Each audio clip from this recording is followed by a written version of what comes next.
করে যা করে যা করে যা, আমি যতক্ষণ আছি তুই করে যা, কোনো অসুবিধা নেই। ও মাসের রিচার্জ শেষ হয়ে গেল, রিচার্জটা করে দিলুম। করে দেওয়ার কেন, ওর জন্য জামা প্যান্ট যা ছিল সব কিনে দিয়েছি।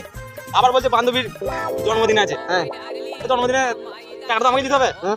টাকাটা আমাকে দিতে হবে। সবই তো হলো। এবার বলছি দেখ, বুঝতে পারছি কম বয়সী ছেলে, যদি একটু সামনাসামনি তোমা কত বুঝে না হবে না। ও কাঁচা একটা এমএলএর মেয়ে পাঠা।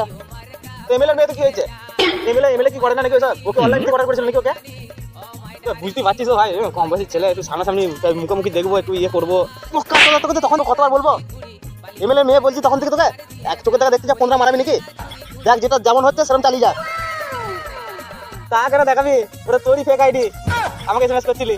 আমি বুঝতে পারি না নাকি, এই 1 মাসের রিচার্জ জামা প্যান্ট সব ফেরত দে, আমি সব ফেরত দে। আমি ঘর যাবো। ঘর খুঁজে যাবি, 4 মাস সব ফেরত দে। আমি ঘর যাবো। ঘর যাবো, ছাড় যাবো।